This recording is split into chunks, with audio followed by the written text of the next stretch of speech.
Hi, first grade. Thanks for logging on to our first chapter of our Junie B. Jones online read alouds. Since we're still in the Easter season and still hopping into spring, we are going to start out with Junie B. first grader, Dumb Bunny. Now, another teacher worded this perfectly. We don't condone the words that Junie B. Jones chooses to use. In fact, we get a lot of oohs and ahs. So, and they actually ignite some good conversation with us about what actions she could have chosen differently and what words she could have chose to say differently. So, as we read this and she says some things like dumb bunny, you and your child can talk about, hey, what are some alternatives that Junie B. Jones could have chosen? So, without further ado, Junie B. first grader, Dumb Bunny. Chapter 1, Dumb Bunnies and Clucks. Monday. Dear first grade journal, dumb bunny, dumb bunny, dumb bunny. I am not allowed to say dumb bunny on account of my teacher heard me call May that name on the playground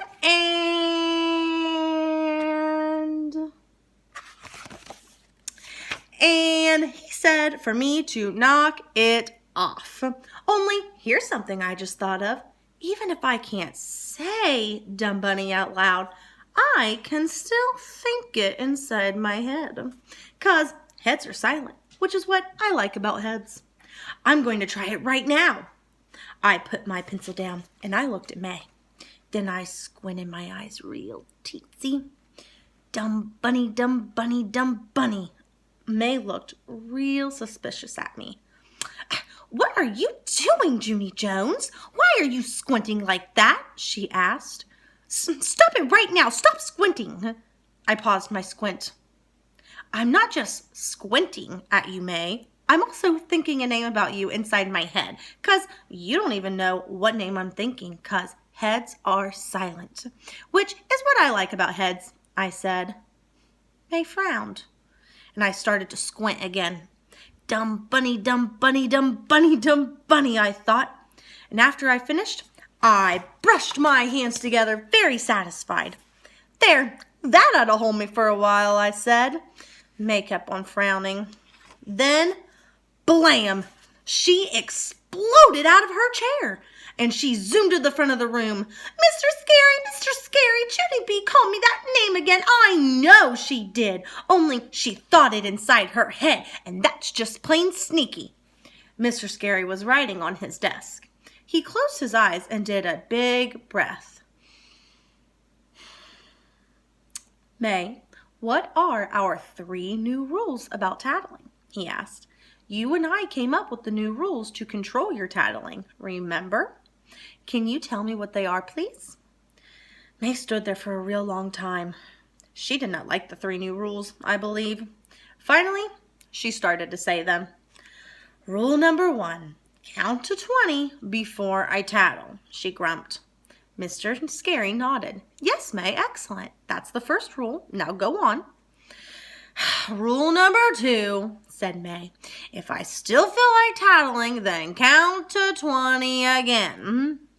Mr. Scary did a thumbs up. Yes, good. And rule number 3? May sucked in her cheeks.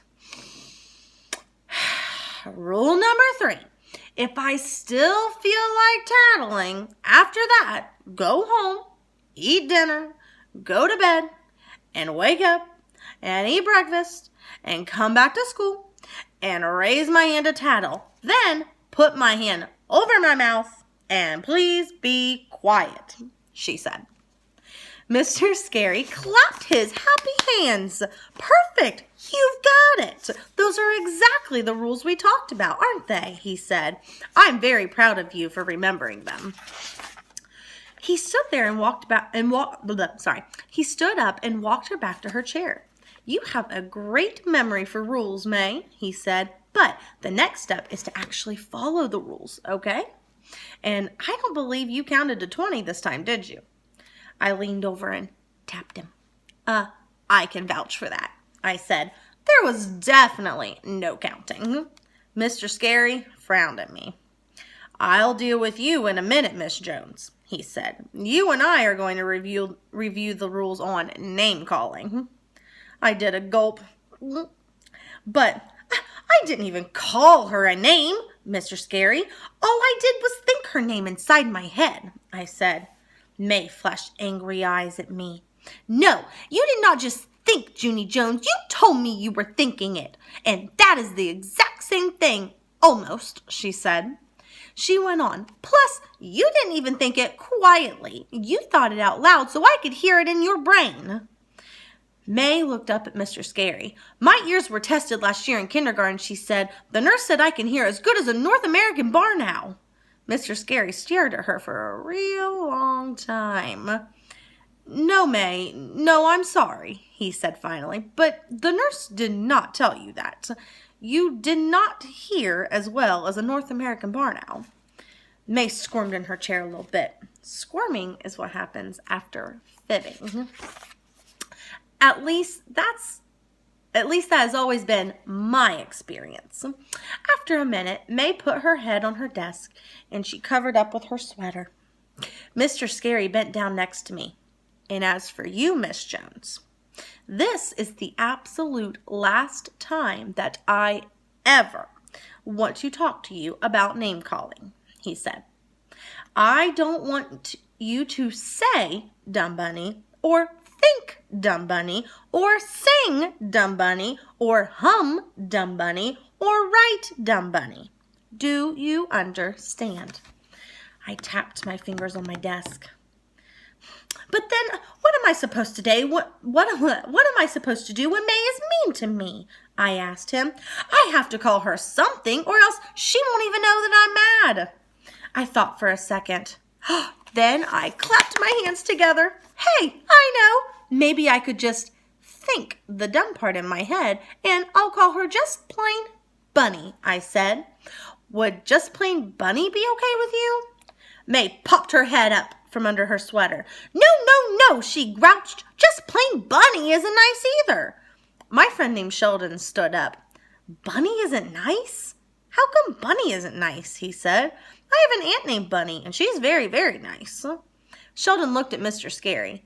My Aunt Bunny is married to my Uncle Vern, he said. Aunt Bunny has a lot of... Mr. Scary quick held up his hand. Yes, Sheldon, we know. You've told us many interesting things about your Aunt Bunny, but right now, we don't need to hear any more about your Aunt Bunnies. Skull tattoos, said Sheldon. Please sit down, said Mr. Scary. Across the room, Lucille sprang right up. Well, I love bunnies, she said. And so this subject is perfect timing for me because I'm having a big party at my giant house on this Saturday, and all of you are invited to come. She bounced up and down real thrilled. And guess what else? A very famous bunny is going to be there to meet you. Guess who it is, everyone? Guess the bunny, she said. Room 1 thought real hard. Then all of us stared and guessed at once. Bugs Bunny? Buster Bunny? The Bionic Bunny? Thumper? We guessed. Lucille rolled her eyes. No, she said. My bunny is way more famous than those dumb cartoon guys. We guessed some more. The Trix Rabbit? The Velveteen Rabbit? Peter Rabbit? We asked. Lucille stamped her foot. No, she said again. What's wrong with you people? It's the Easter Bunny. Haven't you heard of the Easter Bunny? She reached into her desk and pulled out some fancy envelopes. Then she waved them around real angry. Do you see these invitations, huh? Do you? She asked. These are the invitations for an egg hunt at my rich, expensive house. And I was going to pass them out at lunch, but if you dumb Clucks never even heard of the Easter Bunny, then just never mind the whole thing. After that, she did a huffy, and she flounced back into her chair. Mr. Scary hurried over there. Then he quick got her up, and he took her by the hand, and he walked her into the hall. They were gone a real long time. Then when they finally came back, Lucille said she was sorry for calling us dumb Clucks. That is some kind of insult, apparently.